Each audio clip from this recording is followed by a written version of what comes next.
folks, and welcome into another edition of This Week in Pearl, where we again are going under the dome with our distinguished guest, Representative Gene Newman and Senate Pro Tem Dean Kirby. We're going to be talking about all the things they have passed, literally passed, that they are sending to the governor's desk for him to sign.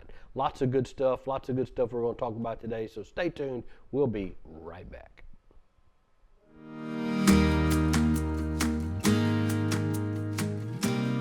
Here in Pearl, we have Trustmark Park. It seats 8,500 people. It's a great venue that we have here locally. You can catch a baseball game. We have a new team, the Mississippi Mud Monsters, so we're so excited about that. And Trustmark Park, the stadium's been fully renovated. And adjacent to that, we have Bass Pro Shop, as well as the Mississippi outlets that people can come shop and enjoy and have a great time. So it's a good place to come. It's a destination spot for our city.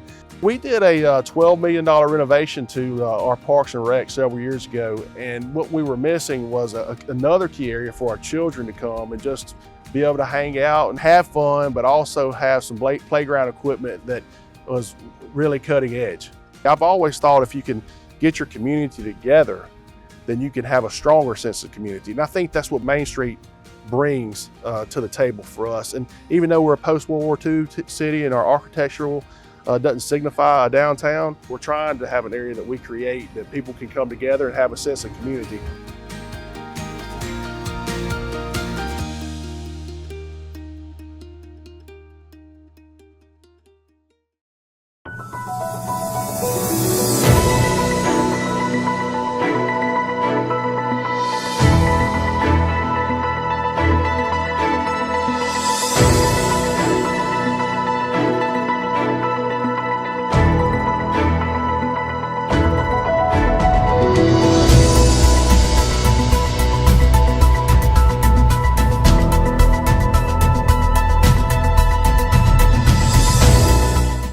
Hi folks, welcome back in again to This Week in Pearl, where I am joined by my wonderful guest, Senator Dean Kirby and Representative Gene Newman.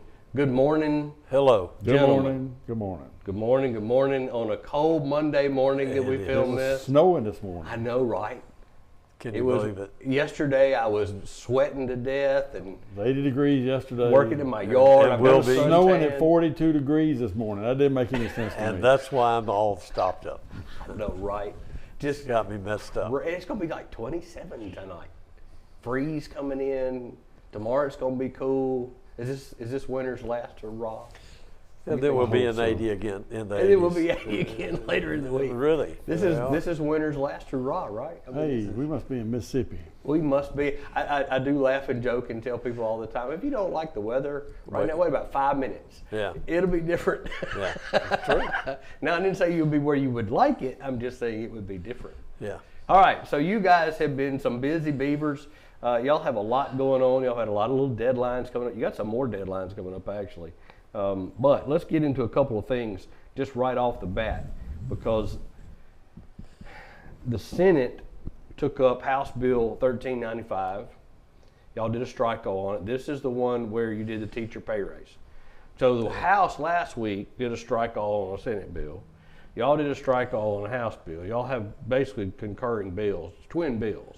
Yeah, I thought Competing bills is the word. Did they do a strike all on ours? I thought Yeah, they did. just killed ours. Right. Okay. So we did a strike all. yeah, and you did a a strike on House. So your bill is a little different. It's $6,000. It's $6,000 for the teachers, $2,000 a year for 3 years, $2,000 a year also for assistant teachers, and then $3,000 a year for the Special ed. special ed. I was going to call it special needs, but yeah. Right.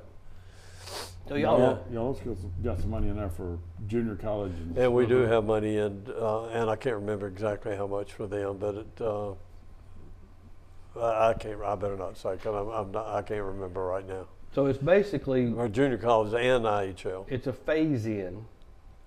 It's a phase-in bill. It is. It's a phase-in, and so it's $2,000 a year for the next 3 years. It is. For the teachers, and then if I have it right, you've got to phase in for the same thing for special ed. It's $1,000 the first year, $2,000 the second year, and $3,000 ongoing. Yeah. Past that point, so it's a pretty good amount of money. And then 2,000 assistant for assistant teachers? Yeah, I'm trying to remember the total amount. It's is it 164 million? Is that what it I is? had it. I can't remember, honestly. It doesn't say here, but Okay. I think that counting that's for K through 12, but for IHL junior colleges and all, it's about twice that actually, isn't it? It's about Of course, 300 million. and the IHL and junior colleges is not in the House No. version. Now, one thing that y'all didn't address, and this one I think you have a competing bill for it, is the PERS side. Y'all, Yeah. y'all didn't take it up, y'all have a competing bill. We will be in conference to see what we come up with there, but we need to do something. We're agreeing on almost everything, I think. So I think the only disagreement maybe they had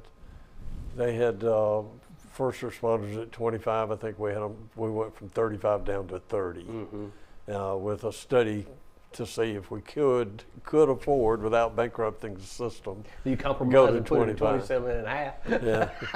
Well, we might. We might. to be determined. Yeah. Yeah, So yeah. we'll see.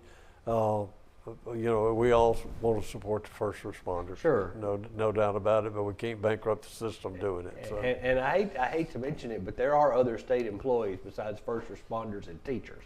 Yeah. You know, there are other employees, you know, running around the state. Well, Well, they're. everybody goes to, I think the whole system would go to 30, from 35 to 30. Oh yeah, that's right. Everything was 30, You know, but they just looked at the first responders going, and we may go 25. I'm not saying we're not, but we're just studying it. And I know, and last week, if everybody tuned in last week, we were talking about this, about, you know, the LBO coming back with numbers on what that does, Yeah. you know, amortized out over, I guess, what, 25, 30 years, and Yeah. is that right.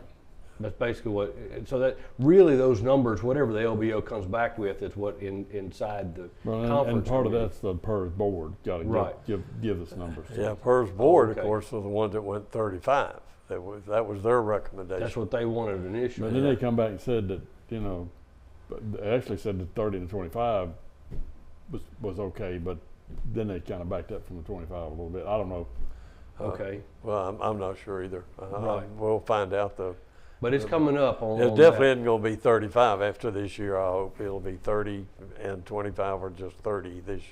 So Forever. help me understand some legislative process here, because as you just mentioned, they're competing bills. So in conference, when these things get in, because that's coming up real soon, the conference, how do the competing bills become one bill? How or does it? How does? So, yeah, it becomes one bill. What's going to happen is they're going to get in conference, and it'll probably be the same conferees on both bills, you know, and they'll come to whatever agreement they're going to come to based on, and they're not just doing this just because, hey, you know, we'll do it this way. No, they're going to take the numbers that they get, and if we can afford the one way, that they'll do it. Whatever the best way the state can afford it, that's what they're going to do, Okay. and that's what they're going to look at. And they'll put that together. All in one bill. It'll be a House or Senate bill. Now, how do you decide which one it'll be? That's what I was saying. How do? I can tell you how I decided on the wind pool. How? We flipped a quarter. Really? Call it. It's the same exact thing. Who cares? Because it what really it's doesn't about? matter either. It's an Yeah. HB number or an SB number. Yeah, I It mean, really you doesn't. know, it's just they get to say if it's an SB number, we did this. You know, if it's a HB number, we get to say we did this. You know? Really, it's a pride thing. Yeah. and you know, I don't care. it's Right. Does it really matter? In To the me- end, it doesn't really matter. to me, right? I don't care. All I care about is getting the job done. I don't care who introduced it. I don't care what side it's on. Right. As long as we get the job done, that's what matters. That's what we're supposed to be there for. Yeah. Speaker Not to Newman fuss. over here. There Are we was, running that for would speaker? never there happen. was one of those. There Oh, was come one on. of those. There's been a Speaker Newman before. Yeah, there has. There will be another one. Not in my lifetime. Okay. Okay. All right. So, but y'all will come. They'll eventually whittle this down, because there is a competing PERS bill. There is a competing, and so that one that you guys passed was a little bit different. It was just 5,000 straight out. You know, there was no graduated scale. So I Oh, you're guess talking that's about on the teachers? on the teacher side, the Yeah. House bill, the one we talked about. And obviously the teachers like it a whole lot better. Of course they do. You know, but Yeah. but that don't mean it's the best thing for the state. And even though they may like it a whole lot better, and I'd a whole lot rather do that, but it may not be the best thing for the state. Yeah, Right. we're still not sure exactly how much money we're going to have yet. We Yeah, should that's- be. that Medicaid things that good old Trumpy Bear put out there is still lurking, and Sure. it's going to bite us. It is And we've heard all kind of numbers, one, we 2, still and can't get a 300 straight million. answer. Yeah. from LBO. No, it ain't. This ain't. This is. Oh, it's this from is, Feds. This is Feds. You've And heard all kind of numbers from them. Fortunately, we didn't do a Medicaid expansion. Yeah, thankfully. thank goodness. We would be in trouble. We would be in trouble, but I mean, thankfully we and as you said, these are the legislatures where bills go to die, and I'm glad that we're slow roll. I mean, I do understand that sometimes we do take maybe too long, but then there's times where we go too fast and we get things wrong. Right. So I like finding that middle ground on that pendulum. I prefer that. So I'm glad we didn't do Medicaid. I'm not for Medicaid expansion ever. I'm not, but I'm glad we didn't do it. I know a lot of people in the state are. But look, we're going to have to figure out some way to cut Medicaid. We don't have a choice. But here's the thing, yeah, everybody needs to remember. You know, I know I've got a lot of friends who are just, well, we got to cut Medicaid. We got spending too much. So there's an awful lot of our grandparents, in our case, as parents, that are in nursing homes that is being paid for solely by Medicaid. That's right.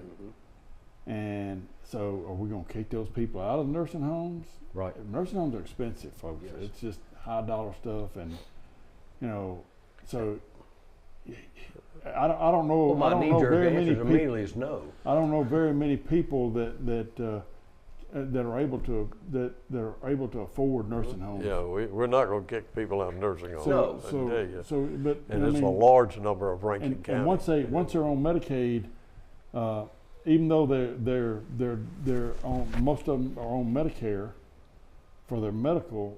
There's other parts of it, the parts that would normally you'd go buy a supplement or something like that. We can't do that. So now that part of it goes on to Medicaid. So you're not just paying for the nursing home, you're also paying additional expenses for medical care for those nursing home patients. And we just need everybody to keep that in mind when they start harping cut Medicaid. We do need to cut Medicaid. There is some waste and abuse. There's waste and abuse even in the nursing home system, the way they do it. But we still need to take care of the people who really need it. There's really people out there. I mean, there's people out there who have cancer, can't work anymore, and they need a way to be taken care of. There's people out there who have some debilitating, I can't say it, That's okay. Debilitating. debilitating Yes. diseases that besides cancer that Yes. really need help, and they can't work, and they need a way to pay for And it. cost is astronomical, as you mentioned in this particular area, especially in healthcare. And we're Right. going to talk about that, in just a second, because rural healthcare, which y'all did. But as we're trying to explain, yes, I said to start this conversation, there are other state employees besides teachers. What people need to understand is this is an entire. You look at the entire budget of the state of Mississippi. There are a lot of things that have to be funded, not just teacher pay raises and PERS. That's right. We have to talk about Medicaid and how that affects teacher pay raises. People say, well, it shouldn't affect. Well, it does. There's only one pot of money. That's the right. state of Mississippi has one pot of money every year, and that's what we're talking about. And how we're going to divvy that up. And we still need to fix the roads, and we still need to provide police protection. Yeah, and We yes. still need Everything- prisons. We still need a prison system and all, all of that. So there's a lot of moving parts. So when I hear people say, well, there's just more state employees besides just teachers, I'm like, well, duh. but we're, that's the squeaky wheel right now. You hear Right. everybody talking about that. Well, like I say, 4 or 5 state agencies out of all the state agencies are like 85% of our total budget. right? But you got to remember, almost 50% of it's education. It doesn't leave a lot for everybody else. No, it doesn't. And we put a lot of money in education, and of course, it's paid off. Our investment, Sure. Our investment is paying off. Again, we've talked about it all year long about the Mississippi Miracle, and how education Absolutely. and other states are looking at the Mississippi model and how we're doing things. But that's taken a lot of planning, going slow, making sure we're spending it the right way. So everybody just kind of sit back and relax and just don't stress too much, right? Y'all figure this pay raise and PERS. Y'all get all this kind of worked out. We'll put the puzzle together. Here again, leaning on LBO and the PERS board to tell us, Right. right? Right. All right. So If we knew what the economy was going to do, get your crystal ball out oh yeah, there, Senator. maybe I can add Siri. Here, rub the side of that water bottle. Siri there. Let's see what she Hey says. Siri. Right here. What's the economy going to be like? All right, that kind of brings me into another bill that actually, this temporary rural hospital pilot program. Now, let me kind of set the stage for this. This is on this bill, it is doing away with, well, not doing away with, it's easing the certificate of need for rural hospitals. And it's allowing them to open new facilities like satellite facilities within 5 miles of their main campus. Now, this is primarily rural stuff. So we're talking about outside of here, obviously, but our rural hospitals, we need them so much. Gene, you want to talk about it? No, I'm just. All right, but it's talking about opening satellite clinics within 5 miles of campus. They can do improvements and expansions to their existing services at their existing facilities. By easing that certificate of need, they can add beds or they can add services. Sure. They can increase what they're doing. Primarily, it's designed to help them respond faster to local healthcare demands, improve access to underserved areas, potentially increase revenue coming in because they are suffering in these areas. This, to me, gentlemen, is one that definitely needs to be looked at. Well, we don't have a problem in the Jackson area No. of finding a doctor or No. a clinic. We're talking about Cleveland, Mississippi, Yeah. or Greenwood. or Greenwood, Greenville. Yeah, there you go. Yeah, we're talking about these areas. Yeah. I'm for helping rural healthcare any way I can.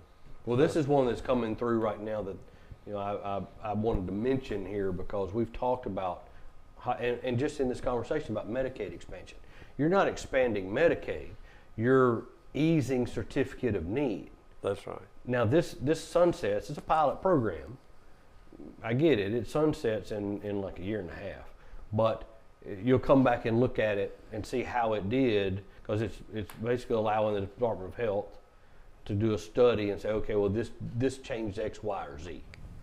And so it was worth mentioning that I like it because you're changing certificate of need, which I think generates more capital in the medical field because it's more competitive at this point. You don't have to drive to Jackson from Greenwood to get if they can allow to have those services there.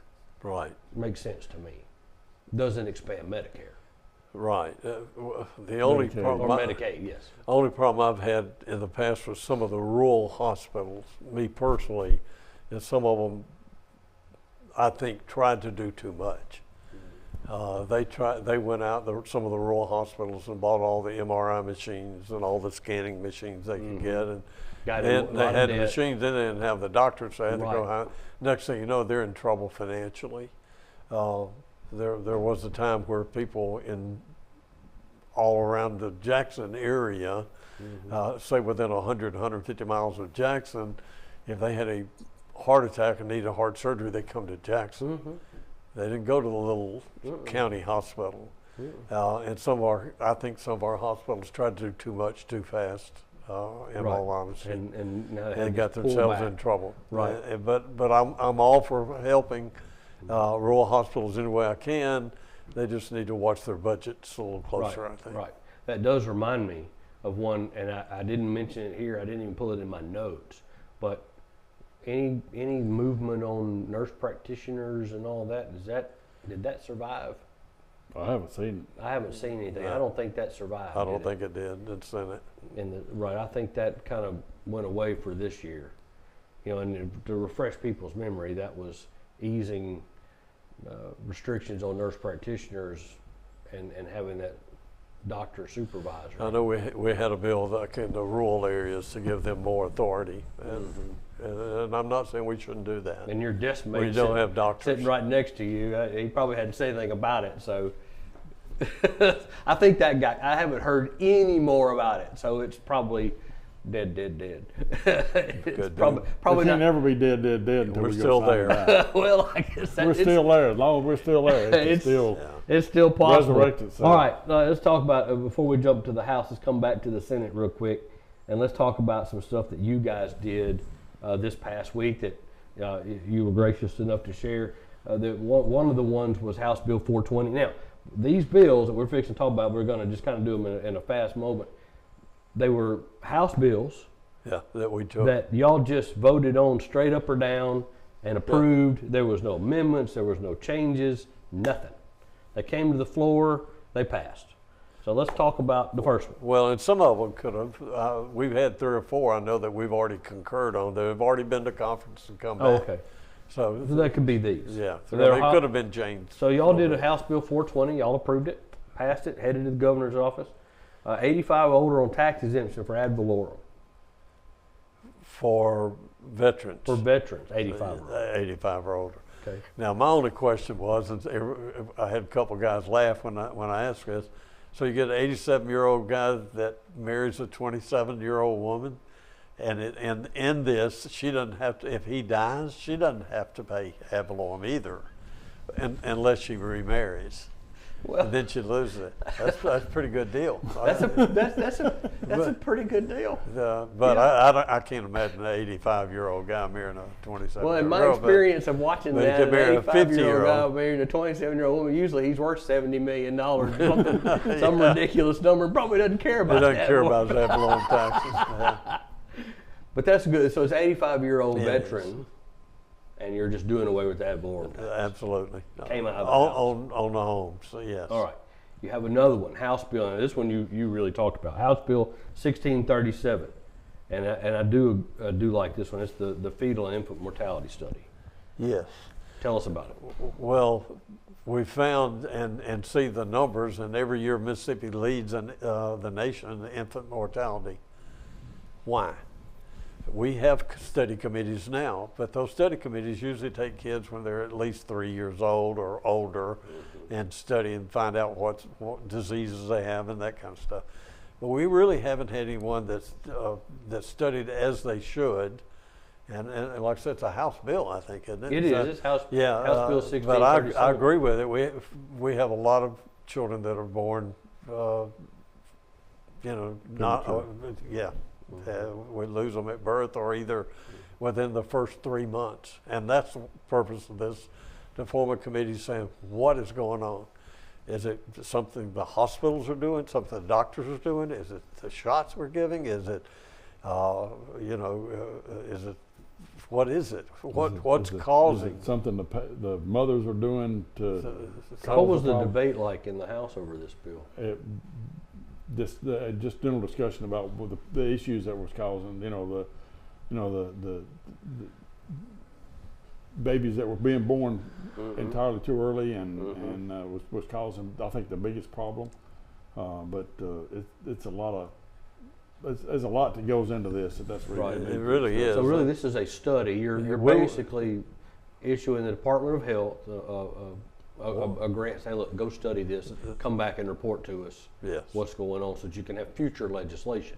Is that basically what we're doing here? Yeah. Yeah. Because we do have a problem with infant death.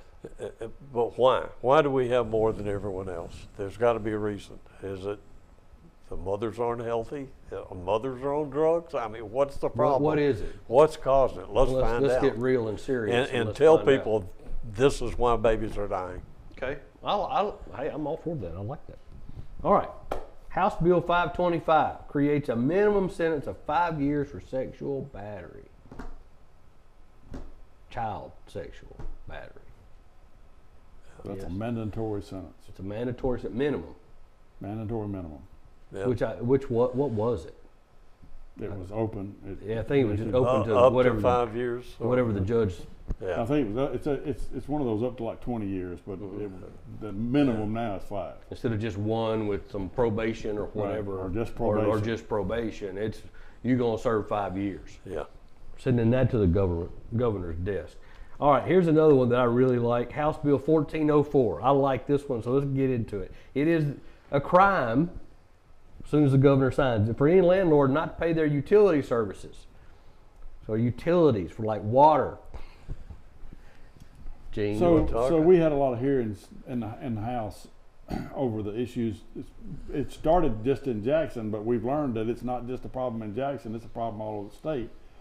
With rental companies, whether it's apartments or whether it's rental companies that rent houses or whatever it may be, but rental companies that include the water bill in the rent, so they're collecting the water bill, but they're not paying the water utilities or the electric utilities or whoever it may be. So this would make it a crime for that rental company to not pay it, and it's a felony.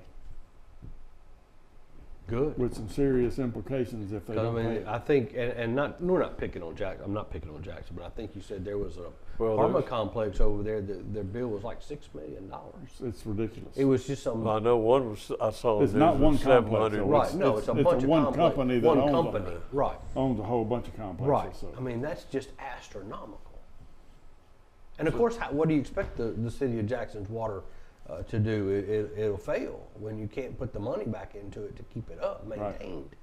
Right. I mean, I would love to give away water. That'd be great, but how are we going to maintain the system? Right. I mean, that's. Especially when the tenants are paying it, and we know what happens when the tenants don't pay their Yeah, they rent. get evicted. They get evicted. Right. You get thrown out. Sheriff shows up and throws your stuff out in the street. I mean, that's usually how that works. Yeah. Right. Yeah, I'm glad that we're doing this. I mean, that's a good thing. Okay. I like this one. House Bill 1153. They debated it. It's on meat. You're banning the sale of this manufactured meat and sell cultivated dairy products. Absolutely. Fake meat. Fake meat. Y'all debated this a bunch. Yeah, that's what it's about. It's fake meat. And dairy There's products. no justification for it. Right. And y'all took it as it is and passed it. We did. You sure did. So you're sending it to the governor. You're sending it to the governor. I hope because we don't need this. I mean, I don't want to eat cricket burgers from Bill Gates and Microsoft. I don't want to do that. Someone brought up this. Actually, one of the senators asked a question to the chairman. He said, "Now, if I understand this right, if I have a grocery store in my town that's selling this fake meat, as we call it, or dairy products, and people are not aware of it, and the commissioner of agriculture finds out about it, he can go and just take it off the shelf, or he can even close the store down." Good. And the answer was yes, he can. Good. So need to do that. So let me say this: one of the concerns by some of the folks was that, well, what about almond milk and these other kind of milk? Those don't claim to be milk. They claim to be almond milk. They claim, they're selling They're a labeled specific product. properly. Yeah, labeled product. It doesn't Right. say vitamin D, Yes. whatever. Right. So Right, but when you're growing meat in a lab, That's right. or- And there's a or- lot or- of that going or on. 3D printing it, or whatever it right, is. whatever it is, yeah. I am not for that. No. I'm not for taking a bunch of chemicals and putting it together and makes it. No, it says let's have cows. Yeah. That's what God gave us cows for. Yeah. Yes, I like that one. Thank you.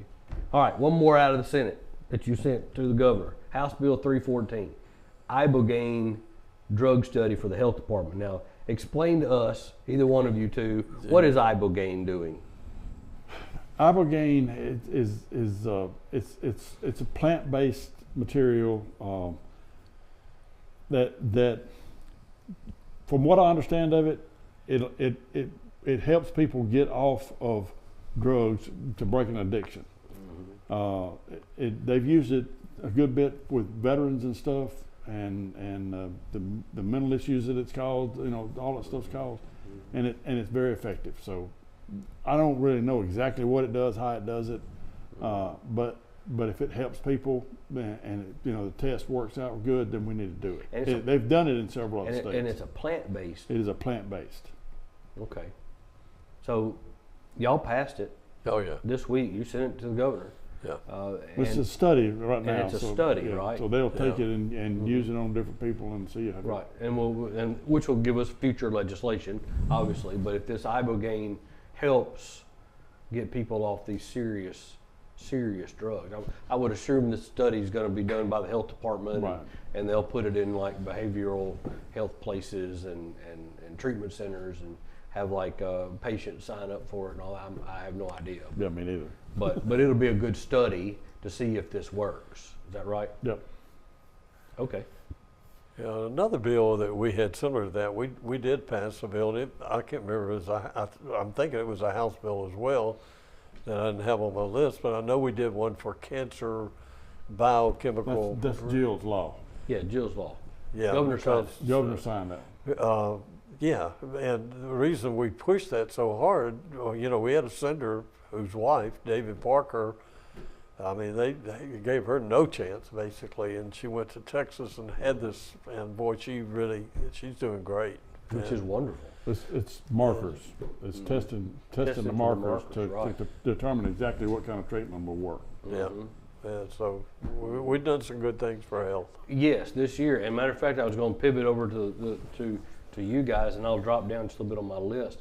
But on the House side, y'all did well. We talked about it a little bit. We did the certificate of need relief. But yes, all right. Coming back around to the House, y'all passed Senate Bill 2821, which creates a capital sexual battery. Now, this is different from the other one. That's correct. This is capital sexual battery, defines severe cases of sexual battery against children. Help us out, Gene. Okay, so it's sexual battery against a person 12 or under, where there's damage to genital areas and that kind of stuff, and it has a death penalty Attached to it. Good. Yeah, I mean, Send them to me, you Jesus. go hurt a kid. Yes. Yeah, it's. We're gonna send we you- don't need you. we're I gonna don't send know you- if they'll be meeting Jesus or not, but We'll they're gonna send be you to meeting meet. Well, some- we'll ultimate judge. We're gonna send you to meet Jesus, and then he can decide what to do with you. Yeah. I mean, I I agree. don't think those folks will be meeting Jesus. Yeah, I don't think they'll end up. I don't think they'll stay with him. That's for sure, because that's you're 12 years or younger, capital offense. I mean, it is potentially up to the death penalty. I mean, you can get. I think the minimum is life without parole. Right. So you said it clear. It's life without parole or death. One of the two. There are no other options here. But you guys advanced it out of committee this week, so it looks like y'all are going to bring it to the floor. No, it's already passed. Oh, has it passed? My notes are a little older, so it did go ahead and pass. So then y'all be sending it back to the Senate. Probably in conference, because it was originally a Senate bill. Right. Did y'all amend it in any way? I can't remember what we did. We fixed something in it, but yes, going back to Senate, they could concur, not Senate. It don't We have to go to could conference. concur. Y'all will get it this week then. Yeah. It'll come up on the Senate in a committee, right? It goes to committee first, and it'll come out of committee. That's right. The chairman will say whether he wants to concur or not Or not, concur and invite right. conference. Okay. All right. All right. One other one, Gene, that we talked about earlier in the year that has made some progression is on economic development. One in particular, and I won't really get into the union organizing, but it's sales tax exemptions on farming and logging equipment. You know, trying to give our farmers a break. Right. So the Senate passed bill that 2272. yeah. So they passed a bill that took the sales tax off of farming equipment, logging equipment. But the most important thing, you know, right now the way the economy is you know, nobody's buying tractors, nobody's Right. hardly buying logging equipment.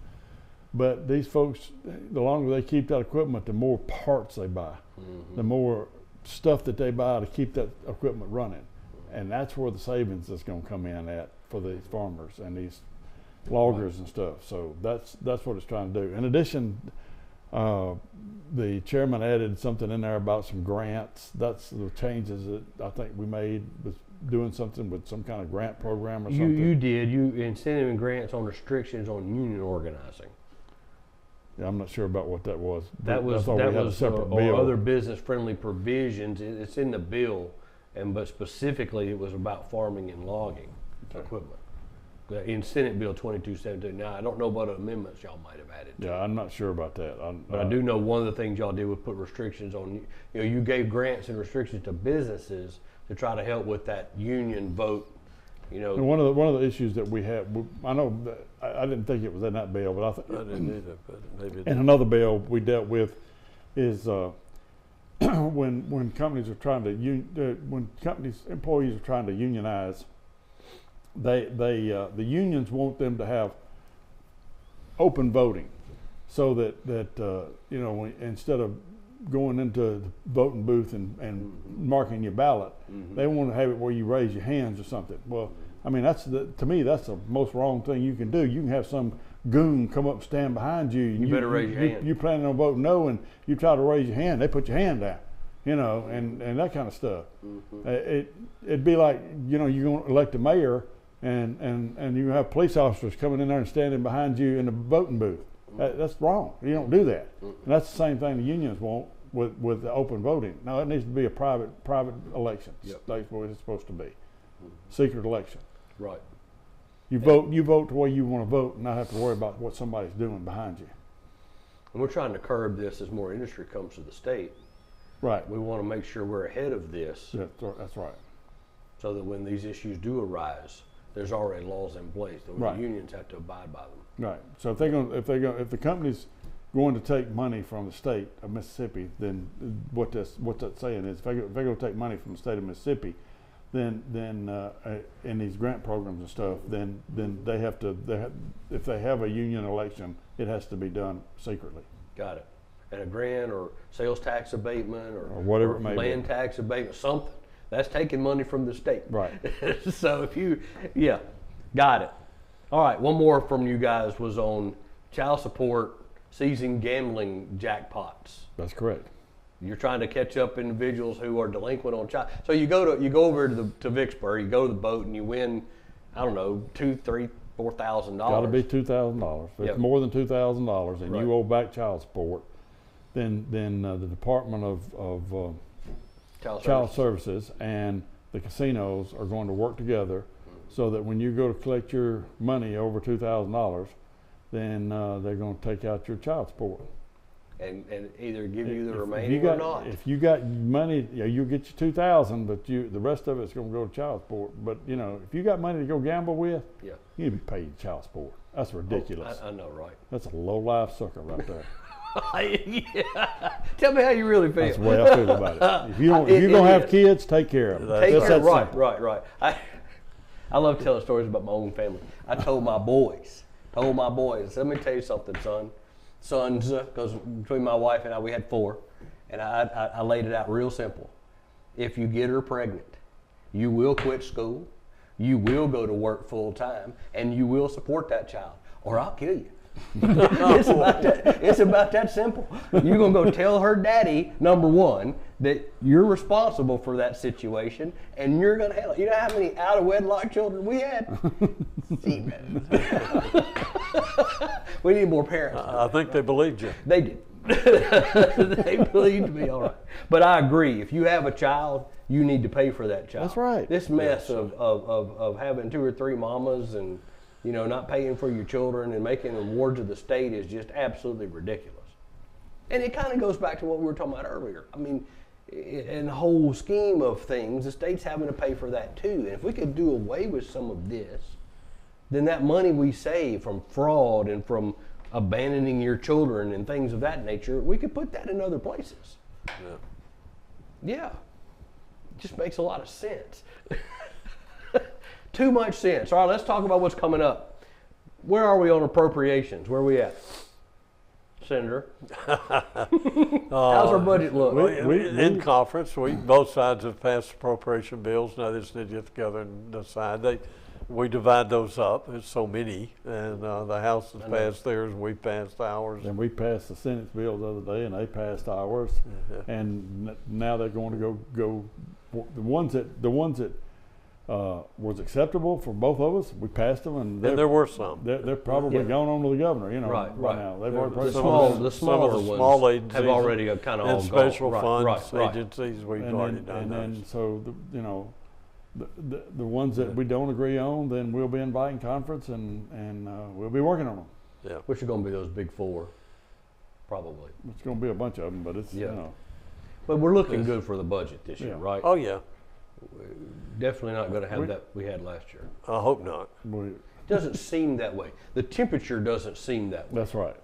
Right. We've got other issues we disagree on, but Right. The temperature. I don't know that we're disagreeing on the money that much. Right. and it seems like it's one about 7.6, 7.7, somewhere in that neighborhood right now. Probably- still Yeah, somewhere right give or there. take. Give or take. I mean, PERS is getting a chunk of that. You know, Yes. right, to cause it to go up a little. Oh, It was yeah. what 7.2 last year. I mean, it's PERS is running it up a little bit because of that one time deposit. But Well, that one-time deposit's not coming out of the general budget. That's coming out of rainy day. Surplus funds. surplus funds. Oh, is it? Not rainy day. We don't spend the rainy day. Period. It just sits there and Yeah. makes money. Yeah. But we have a good bit of surplus funds that are just sitting there that came from last year and the year before budget. Right. that, Able to But we're giving money, but that's not Yes. the increased money. That's Okay. what you're talking about. Right. So appropriation stuff, you've got a deadline tomorrow, which by the way, today is the 70th day of meeting, by the way. Your deadline for floor action on appropriation and revenue bills originating in other houses is tomorrow. So that's Yeah. your deadline. And I think we've I made, think we both already done all I that. think we've done So them y'all all. passed all that. So your reconsideration is the following day. Remember, this is the week we said, okay, every single day now has a There's a deadline deadline. until It does. signed out. So tomorrow is reconsideration and passage of appropriation revenue bills from the other house. So y'all are ahead of this. Y'all have already done it. Right. Yeah. Well, we This- still got motions to reconsider. We got to remove. So, Y'all will probably do those today. yep. Yeah, I We'll think do we it may have tomorrow. had one or two on the appropriations motion to reconsider. And then Thursday, y'all have to dispose of motions to reconsider on revenue bills and appropriations from the other house. Friday, y'all have the concur or not concur amendments, which is on appropriation and revenue. I mean, this week is budget. Yeah. This week is budget week. And then you've got a deadline for Friday on the introduction of local and private bills that are revenue bills. So like the city of Well, Pearl, that's kind of self-imposed by the chairman. That's not okay. a rule or anything it's else. just self-imposed. They just Would say that- we're not would going that- to take Would that anything. be like the city of Pearl request funds? Yeah, The if they- deadline for that request is Friday. That's right. But, yeah. If it's a local and private. Yeah. That's money like that's not really money. That's like taxes for the ballpark out there. Okay. Where people had to vote on it, Or- those or kind of deals. one- Those are local and private. Yeah, Yeah. 1 cent sales tax added to hotels or restaurants or those type things. Those type things. Yeah. Yeah, I mean, there's just stuff after stuff. I mean, I've got list after list talking about concur and dispose of motions, and it's every single day. Yeah. Oh yeah. Yeah, we got a lot of work to do. You've got a lot of work to do. You really do. Y'all got a lot Yeah, of we work. got what, less than 3? We got 3 weeks. Is that what it is? Yes. weeks. 3 weeks. 3 weeks. 3 weeks. That's insane. No, it's not. I'm so thankful we have deadlines. Some Yes. states do not have. Huh? They don't. Now, they're just Just sign it float down, along. be gone, and you They lose the just- bill. So They you just don't kind of never float know. along, do this, do How do that. they function? I don't know. Is that why some of the states are in just such a mess? Yeah. Yeah. I think that's part of it. Oh, goodness. Well, I'm looking And- forward to the next time we And get together. every state's different. Some states meet, like one year they'll do appropriations, and next year they do general bills. That's crazy. So they do them like 2 years at a time. So More states need to be like us. Maybe this country would be a lot better off if they all I did, think the if other they all did a states- Mississippi model. I think some of the states are beginning to realize that. It's a good idea to follow. And some of the what we- businesses are as well. Yeah. Yeah, they're wondering what we're doing down here. Yeah. Isn't that right? Mhm. I think we're doing great. Keep them guessing. Keep. Well, y'all are busy, and I appreciate it for spending just a few minutes with us today. We need to leave here. We're going to Hines Community College for a groundbreaking for Wonderful. a new building. Right down the street. Right down New the street. dorm. New dorm. Coming to Rankin. Cafeteria. Coming to Rankin County. Commons area, whatever. Commons area, I yeah. know, right? Really, Isn't that great? really nice. Yeah. It's going to be great and fantastic. Looking forward to that. They're going to be expanding. I mean, the nursing center out there. I need to go huge. see where we are on that. I know. think they're about through with it, aren't they? I'm still working on it. I think they are still working on a little bit, but they're getting Yeah. close. They're starting to look like Beautiful, something. beautiful, beautiful campus. Yeah, I'm glad to see it. Bring it on. Come on to Pearl. I've been We're wanting. glad to have you. Except Yeah. we don't know what we're going to do with the traffic. Well, one problem, we fix one problem and it creates five more, know, right? I right, mean, it right. just, Right. that's why we all have a job, and so we can just, continue to worry about and fix. But I'm glad for it. But anyway, thank you guys very much. I appreciate y'all today. We'll look forward to next week Next Thank week, you. and next see Monday. how we are on budgets. Well, maybe we'll have a better idea by then. I think we will. I want to thank our guests today, Representative Gene Newman and Senator Dean Kirby. Thank y'all very much for coming in. So y'all don't run off, because when we come back, I'm going to introduce you to a friend of mine, Mr. Jarvis Ward from Pearson Foundation. So don't go anywhere. You're going to want to hear this. We'll be right back.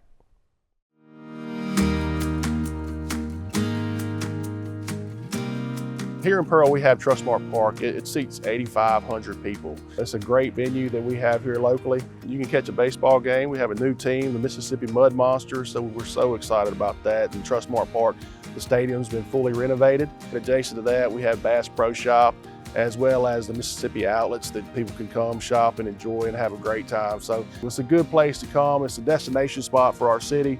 We did a $12 million renovation to our Parks and Rec several years ago, and what we were missing was another key area for our children to come and just be able to hang out and have fun, but also have some playground equipment that was really cutting edge. I've always thought if you can get your community together, then you can have a stronger sense of community. And I think that's what Main Street brings to the table for us. And even though we're a post-World War II city and our architectural doesn't signify a downtown, we're trying to have an area that we create that people can come together and have a sense of community.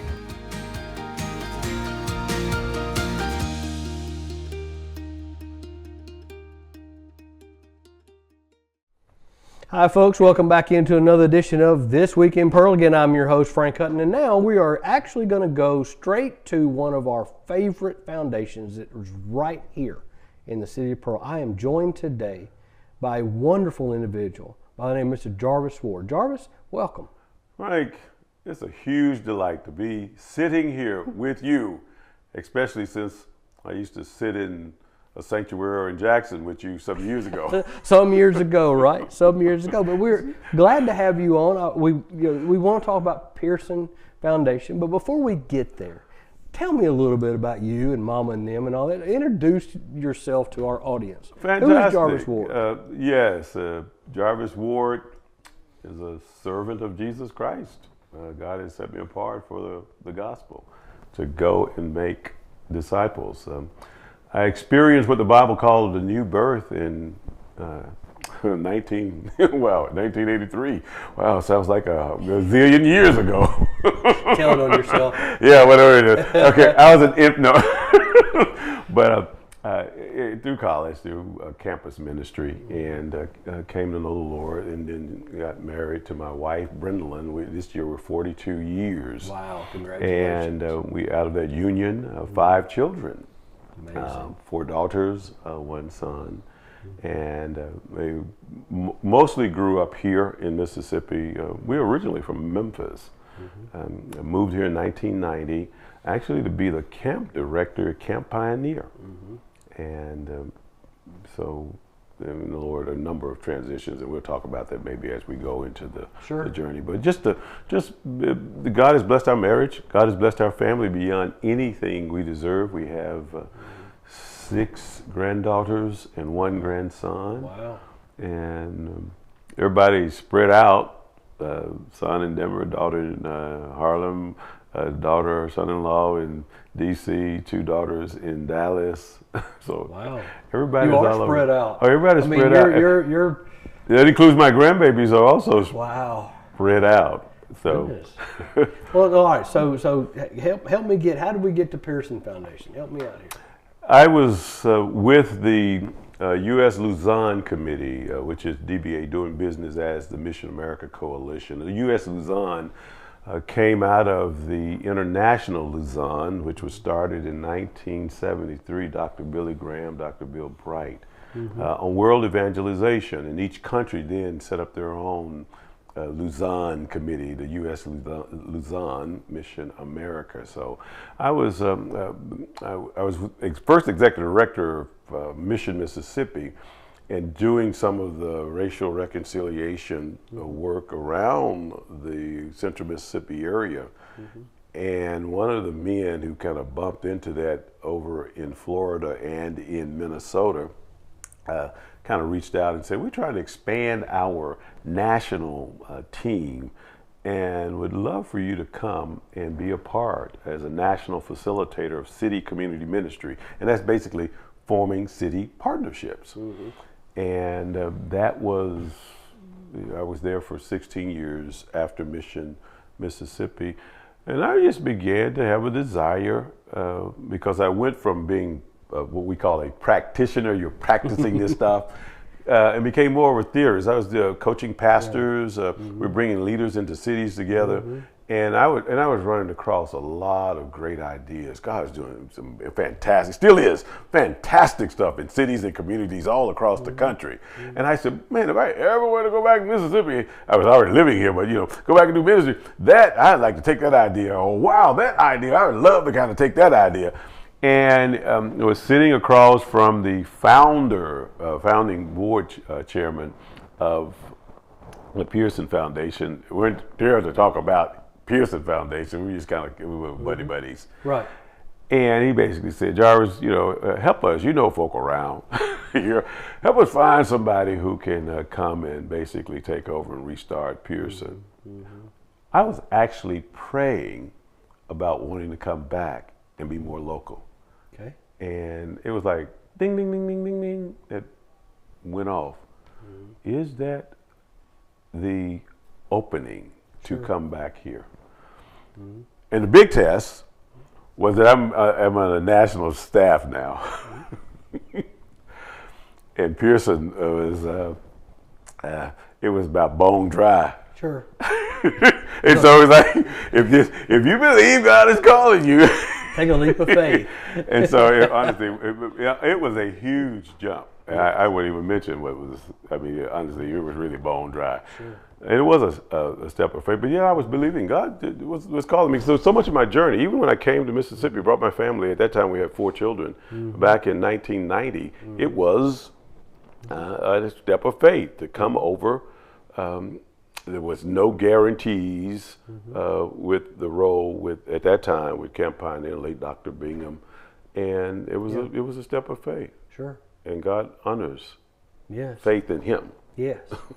Not faith in my faith, Right. but faith in His faithfulness. Sure. And so here you are. Right here, and we began to trust God to use us, and out of that, a number of really special things have come about. Right. Okay. So this year we're celebrating our 25th, right? 25th. Right. So tell me a little bit about the 25th anniversary celebration.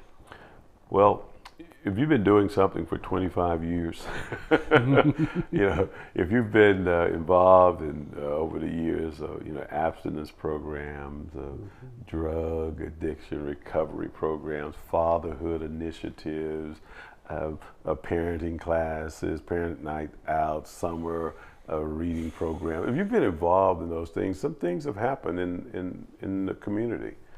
And God has been doing some really special things, a lot of ways quietly, a lot of ways very boldly too, through the Pearson Foundation.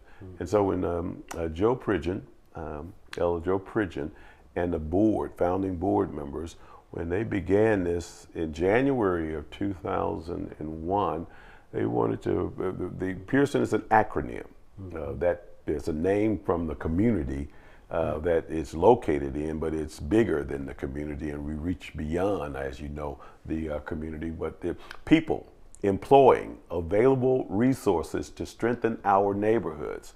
People employing, it's an acronym. Right. Available resources to strengthen our neighborhoods, and we do that through what we call a prayer, care, share lifestyle approach. Praying for, caring for, and sharing, both in word and in deed. And so that is the transition. And so for 25 years, we have been practicing that. And so what assets do we have in the community? gather those assets, marshal those assets, and then kind of leverage those with partners who have a heart for wanting to, particularly want to see Pearl and the greater metropolitan area positively impacted, particularly children and families. And so that's what we're celebrating. We're celebrating 25 years of God's faithfulness, changing lives and transforming communities through all of the various programs that He has allowed and the lives that have been impacted. There's some great stories out of Pearson of individuals who've come from some rough spots. Well, I was going to say, and I think we have this flyer. We're going to put it up on TV for people to see it. The one of the things you talk about is respond to stubborn, use the word stubborn social needs by equipping low-income and at-risk youth. There are some very stubborn issues that are not unique to Mississippi. No, of course not. They're just here in the culture, in the nation. One of the things, just in general. Right. Frank, you're aware of this. Yeah. We have a parenting crisis We do. in the U.S. Folks, imagine if grandmama wasn't, or granddaddy too, if they weren't parented properly, and now mama wasn't parented properly, and now you are in a situation where you might be a parent to a child, and we bump up against some of that stubbornness. And so how do we lovingly and faithfully, caringly begin to, by the power of the indwelling Christ, the wisdom of the Holy Spirit, how do we begin to love into that? In fact, we got to be careful in terms of some illustrations because but just folk who are hurting, you get a phone call or a child who shares a situation, and it's like, oh, then again, not unique to Mississippi. No, it happens not at all. It's everywhere. Sure. But God has set the Pearson Foundation, just as He set the other entities of the body of Christ, in places to be that salt, to be that light, to be that loving, caring component, to be willing to forbear. And not say, well, I tried, I'm out of here, but to really stick in there. Just like those stubborn issues of poor parenting, Yes. we got to stubbornly stay there and love Yeah. and care for folk who are in some And hard I think places. that's the important part right there, Jarvis, you just hit on, is to stubbornly be there. Yes. And the problems are stubborn too. Oh yeah. Oh, But the answer, the answers Yes. have to be just as stubborn. oh yes. They have to outlast the problems. And I think so many times foundations get started and have good intention, but they aren't stubborn. Yeah.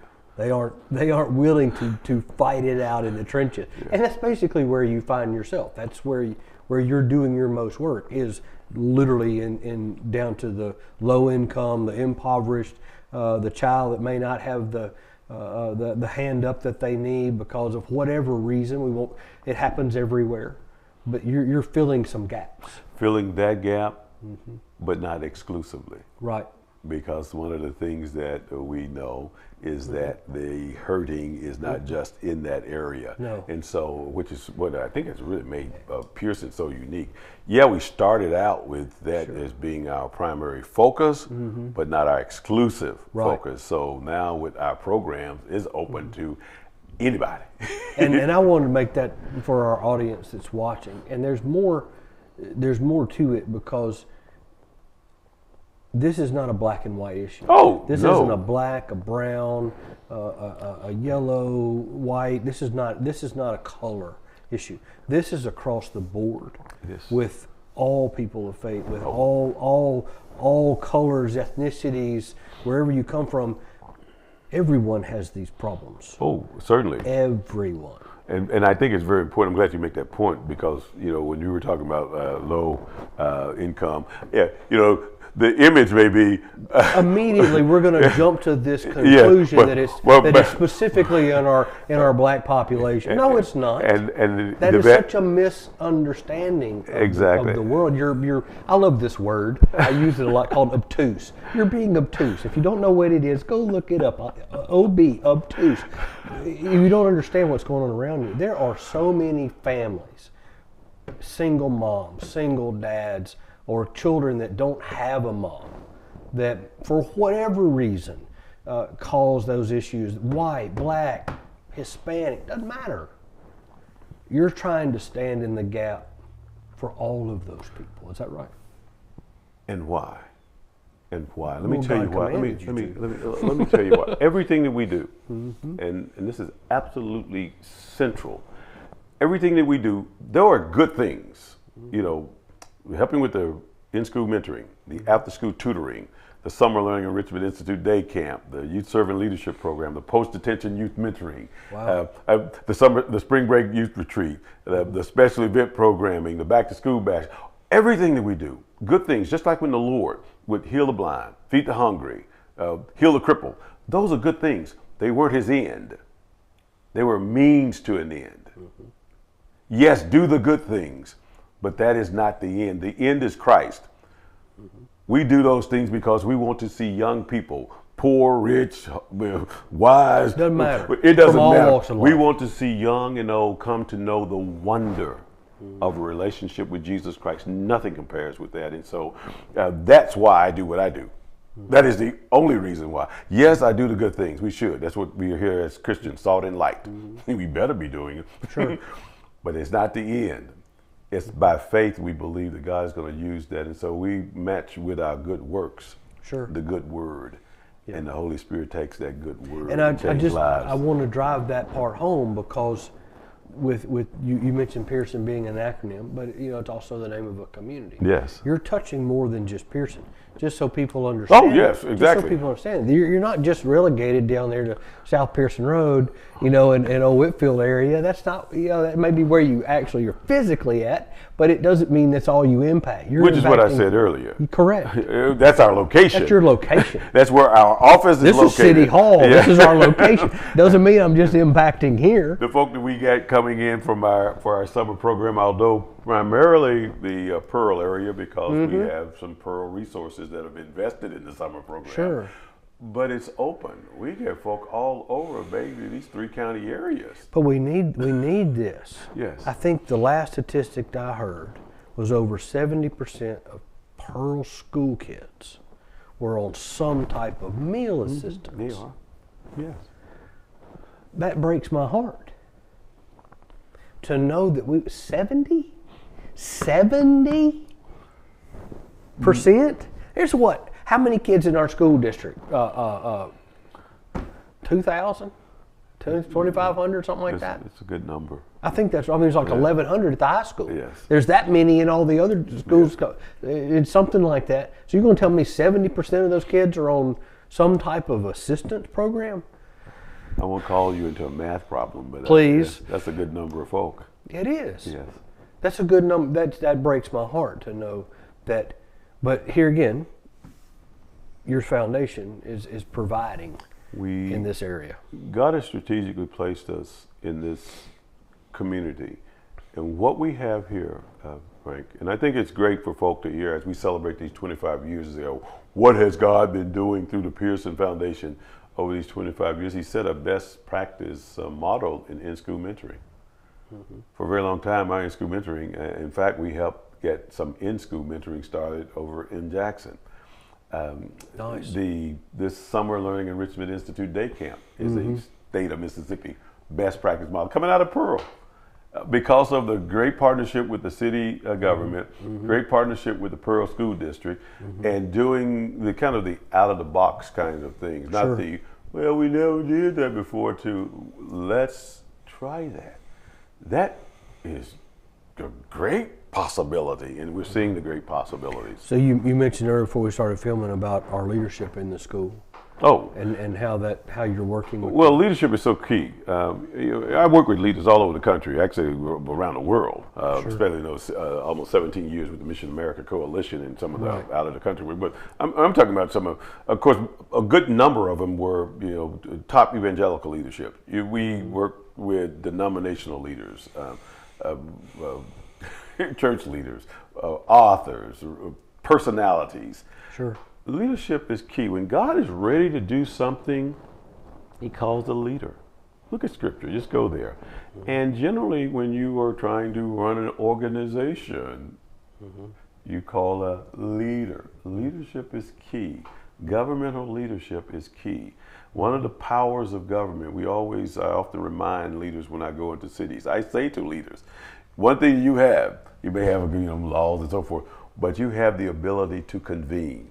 I remember sharing that with our dear mayor. That's a good point. Yeah, I said, and he has been very much involved in using his convening power to bring folk who would otherwise maybe not come together. No issues, it's just that they're doing their little thing. And so how do we bring all of these players together, which is what I was doing with building citywide coalitions in over 400 cities across the U.S., is how do you bring those individuals together and they begin to talk about the assets that are in the community and how can we change. So what we're doing here in Pearl with the City of Pearl and the Pearl Public School District and the Pearson Foundation and some others who make up, a part of the city and the community or in the chamber and so forth, is that we are just wisely serving better together for improving on every life possible in Pearl, in Rankin County, and hopefully would be an inspiration. In fact, not hopefully, is an inspiration to the other parts of Mississippi and maybe the nation.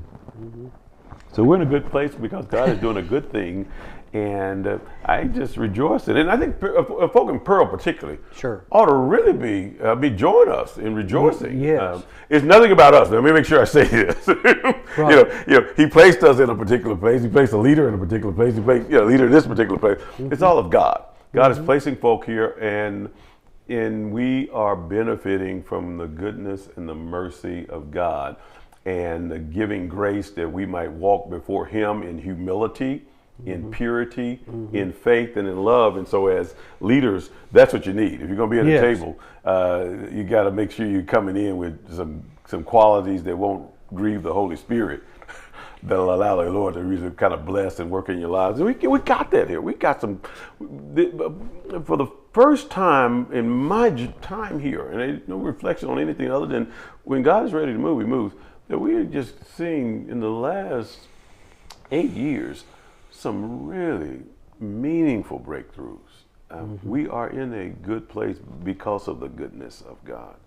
And I want to see us continue. Pearson wants to continue to ride that wave of God's goodness and faithfulness from 25 years. And if He tarries another 25 years, Frank, and you and I just be just as young and, well, I might. Okay. Well, Caleb said, I might be. Remember when Caleb goes to Joshua and said, "Hey, I'm just as ready. Hey, I'm believing God." And so, as long as we are trusting, long as we are, yes. And I'm a firm advocate. I've said this. Our audience will know this. I've said this plenty. That God puts you where He wants you, when He wants you there. Yeah. And the other part of that is you don't have to know why. Oh, yes. That is not a requirement of yours. You don't have to know why you're there. If you're just paying attention and listening, you will learn why you're there over time. Or He'll tell you straight up, or you may never know. But none of that matters. The why, the how, doesn't matter. He puts you where He wants you. Go do what He asks you to do. Don't worry about anything else. The rest of it takes care of itself. I know that sounds crazy, but try it sometime and see what I'm telling you is not true. So like on the Pearson Foundation, you mentioned the summer program. So that's coming up. Oh yeah, in fact we're doing registration now. It's open to any Pearl resident who has a kid in Pearl Public School. Pearl residents? It is not exclusively Pearl residents. They get priority. They get priority. I mean, I do mean it seriously. Someone reached out to us from. Like Brandon, Florence, Richland, our neighbor. When they reach out to us, and Jackson and Clinton, yes. Sure. When they reach out to us, we tell them, yes, you can register, you can be involved in the program, but you have to understand that Pearl residents get first priority, and that is it in a nutshell. And this is it right here. Well, that's one of the Pearson Camp. Well, that's one of our efforts. We need another van, and so we are in the process. But the actual brochure for the summer camp is the promotion. That's the summer camp one. But in order for folk to get there out of some parts of Pearl, because parents are working, Frank, and we're starting at 7:30 in the morning. And some kids really want to be with us, but mom or dad is gone and they just gonna leave them in the house. And so if we can get to them, is that's one of the aspects. Not everybody. Now we don't go and pick up everybody, but there's certain neighborhoods and areas around Pearl where it makes sense for us to go in with the parents signing off on permissions and everything to pick them up. And so the old 23-year-old van is beginning to clunk along, so we don't want to be on the side of the road and have to have the Pearl police to push us out of the street in the summer. So the first brochure was our effort to get a new van. This right here is the encouragement towards every person. Now we have limited space, so obviously we can't take 2,000. How many can you take? This year we're going from 150 last summer to 200 max. Okay. This summer, and that is it. And I need to go ahead and say it. We are already over half, if not well over half the way. So there aren't that many. So the waiting list is coming up. If you don't go ahead and get signed up, Well, if they don't, and also we're gonna shut it down. The waiting list will probably just be waiting there forever and ever because generally when folk get into the program, remember almost 6 weeks, 10 hours. Potentially, depending on when the child is brought in, 7:30 a.m. to 5:30 p.m. Monday through Friday. You got breakfast, you got lunch, you got some of the most outrageous recreation and sports activities. I mean, from archery adventure to everyone's it. We introduced over 100 kids to chess last year. Introduced over 100 to pickleball last year. We're going to be bringing those to chess. We're bringing those back. And if you were to go to our website, you can kind of see some of those photos. Oh wow! And found out that wow, I was amazed at the number of girls who were interested in the chess. So there's just some neat things for the summer. So I would encourage you, mom, dad, grandmom, out there, uncle, aunt, if you saw it, tell someone, go ahead and register. Now, we use the term free because it is honestly free. When you say, wait, if you're paying $125, that basically just holds your spot. You go find a place to put your child for that amount of time every day. We also didn't want folk signing up and blocking someone who really wants to be in the program and they just want to drop their kid off for a week, and then you, in essence, almost block someone because we don't generally bring students in once we've started. Yep. So once the program starts, you're closed. That's it, and we just kind of if anyone has to get out, they get out. So who's the staff? Tell me about the staff. Oh, thank you, staff. We rely heavily on volunteers. We have a young man who came through our program. He's a Pearl grad. He ran track. Antonio Mack is our program facilitator. He is also he graduated from Bible College over in Greenville, South Carolina, but he is also at Jackson State as a student because a really neat thing just happened. He just formed a campus ministry. Only students can do campus ministries, and so the campus ministry is called Pearson Vibe. No kidding. It came out of we started a college Bible study on Sundays, and because we get so many JSU student volunteers, we get some MC, we get some Belhaven, and we haven't gotten the kind of Hines that we hope to get. But those students, so we wanted to do something where they're coming and helping with tutoring and mentoring or in school, or even working on the summer, because I'm talking about, where does the staff come from? They're coming to get community service hours, and so they are summer workers. And we started to study. Out of that study came this idea of a campus ministry. And so that's a really neat extension affiliated with us, but of course student-run organization at Jackson State University. We hire, out of some of the funding that we get from one of our partners, the city, we bring on some contract workers who help with the academic component. Now, the way our schedule runs, the first couple of hours in the morning every day, it's kind of more academic. It's different for different grade levels. Reading, sight words, math, kind of the STEM pieces, and then the recreation. Healthy Me is another initiative that has attracted a lot of attention. It's basically trying to dispense or counter the myth, not a myth, the fact that Mississippi is a quote fat state, and diabetes is very much highly prevalent. And how do you counteract that? Well, with healthy living. How can I make you a healthy me, or me a healthy me, or you a healthy me in that regards? And so that's where the community garden that we're doing pilot with the city, with Rankin County. We're starting a pilot city garden because of vegetable garden. So from that vegetable garden, we will be able to, some of these other plots around Pearl, working with residents, have some good old organic, fresh vegetables that, and our kids helping to plant those and, weed them and Wait a minute, they were not going to be sitting behind a gaming console? Yeah, at least for maybe 20, 30 minutes. We're not going to sit behind a gaming console and waste our life sitting behind a TV? Thank God. Really? No. So just think how holistic. Yes. Think how long term. We've been doing our summer program, and back to the staffing. So we got a number of college volunteers. We get high school volunteers. For example, I'll be going to the Key Club this week and talking with some of those students about how they can come. We have some of the other organizations, and of course some contract workers paid, and then those of us, and then just some folk the church is sent over.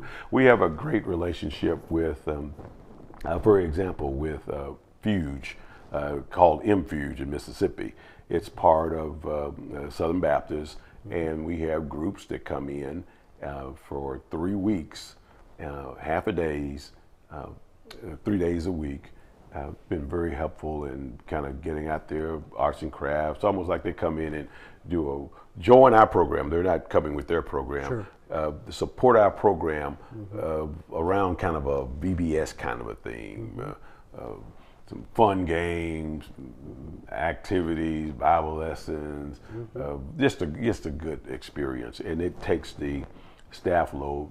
Generally, when they come, we would have completed 1 week into the 5 weeks, and so it's a good relief in the afternoon for all of us to have another team to come in.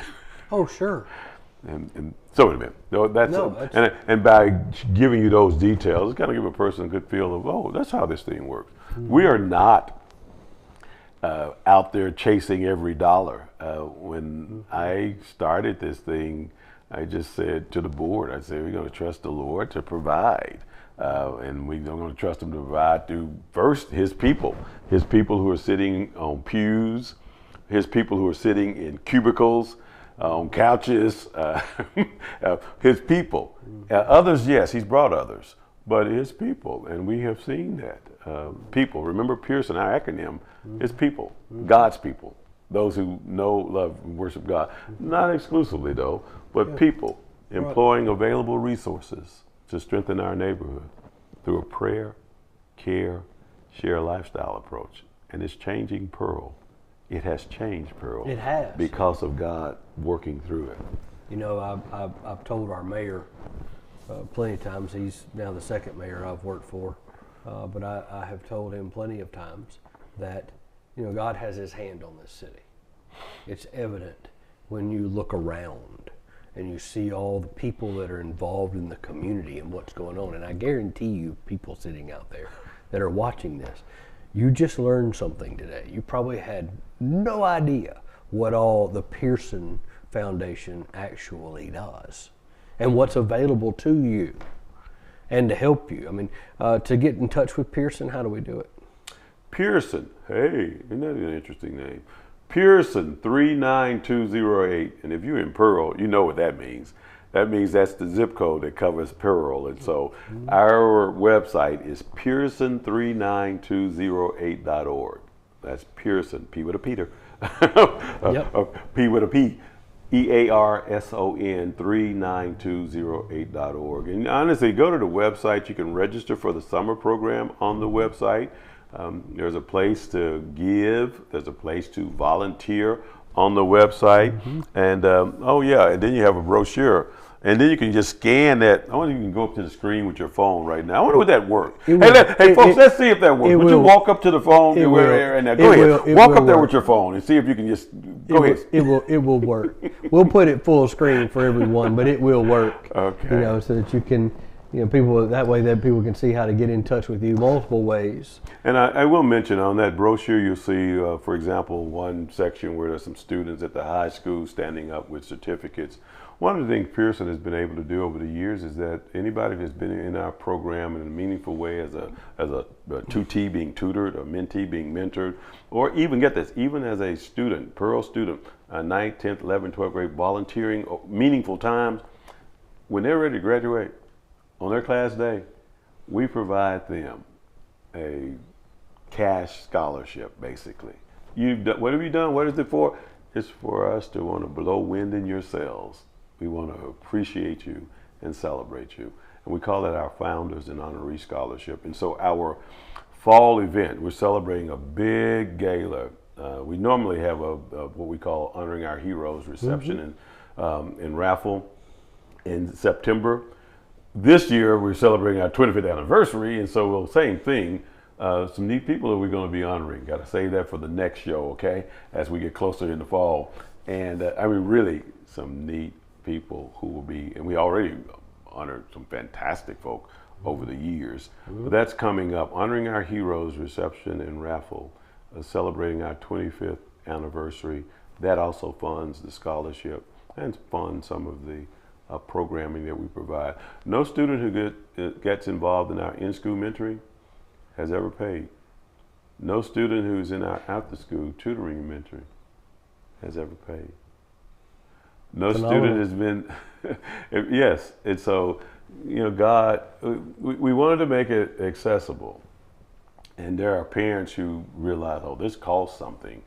And they generously and willingly, offer it. And there are others who, like to enjoy the fish and the loaves for nothing. Sure, there are, but I mean, you're investing in our children, which is investing in our future. Yes. And I applaud you for your efforts and thank you. Yes. Thank you for what you're doing. Well, thank God. Yes, but thank you for listening. Yes. And taking that leap of faith and saying, yeah, I'm going to do this. Well, it's cool to be able to. I mean, we're partnering together right now. Sure. I mean, this is Kingdom community collaboration. We call it kingdom building. Yeah, this is what we're doing. This is it. I live here. I want the best for those who are here in Pearl. Not just Pearl, but obviously this is where I am. So for Pearl, yes, I want the best for Pearl. I want to fight for that, and I want to fight for that which is right and just, because that's who our God is. He's God of righteousness and justice, and those who are going to be with Him in His heaven forever are going to be people of righteousness and justice. That's Correct. the only way, and it's because they've come to know the one who is right and just, our Lord Jesus Christ. Nothing better than that, folk. Nothing. I can't end it any better than that way. That sums it up right there. Thank you, Jarvis. Thank you, Ray. I appreciate you coming in and telling us a little bit about Pearson Foundation. Thank you. And what all you do, what all you touch, and congratulations on 25 years. If you can, go out there to his website, Facebook, click on those links, donate, help if you can. They need that new bus. Yes. They do indeed. They need it. So jump on out there and we're almost there. And when I say almost, we're kind of a yes, third of the way there. We got some individuals already given, but you're getting there. buses from 23 years ago to come on. now, I couldn't believe. They've gone up a little bit. A little bit. It's 3 times the price. 3 times. Okay. You know, but there's some people out there that have 3 times the income they had from 23 years ago. Yes. So the Lord blesses those who turn around and do good with it. So Amen. I expect you guys to get on board, every last one of you. Thank you, Jarvis. Thank you, Frank. Appreciate it. All right, so when we come back, we're going to talk about a little bit about what's going on this week in Pearl. So don't run off. We'll be right back.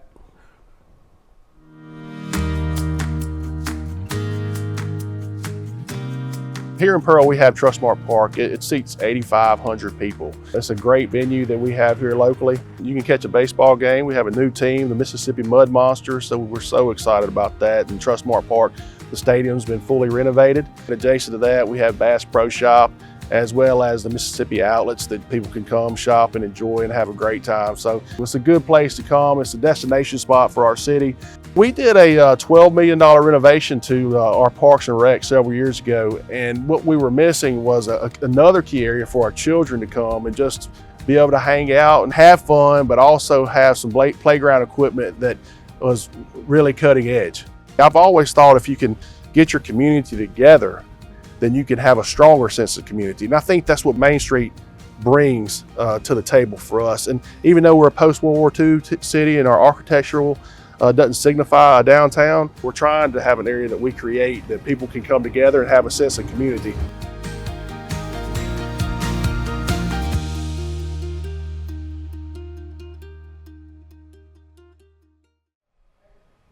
Hi folks, welcome back into This Week in Pearl, where we just had a fantastic conversation with those distinguished gentlemen about what's passed in both chambers and headed off to the governor's office. A lot of good stuff that's coming out of our legislature this year. I'm looking forward to what's left. There's a lot of talk and debate still on PERS and on teacher pay raises and some of those things, as well as other things that are happening in the state. So pay attention right here as we'll bring all of that to you as it shakes out. All right, so what's going on? Well, Easter's in 3 weeks, if you can believe it. 3 weeks from now will be Easter. I mean, where's time go? It's flying. So what does that mean? Well, it's the mayor's Easter egg hunt on April the 4th. That's a Saturday morning. There's different age groups for this, so you want to definitely check out our cityofpearl.com news page or go to our social media pages and actually check that out there where you can see the different times for the different ages. It's a fun event. Always well done every year, and lots of turnout. So definitely come out April the 4th for the mayor's Easter egg hunt. Also going on in April, coming up, is Pearl Day, and it'll start out at the park at 9 a.m. There'll be lots of festivities out there for kids, vendors, petting zoo, all kind of stuff, live entertainment. That runs all day until 4:30. Then make your way over to Trustmark Park, because at 5:30 the gates will open, and Hinder will take the stage at 7, and then multi-platinum artist Daltrey will start at 8:45. It's going to be a great, fantastic day, as well as a fantastic concert that night. And here's the best part. It's free. Costs nothing. Make sure and bring your lawn chairs with you, because there are no chairs out in the parking lot, and it will be a clear bag policy enforced. So I've enjoyed bringing this show to you today. Looking forward to what's coming out of the legislature, and especially what's coming up in April. So until next time, I'll see you later. Y'all have a great week.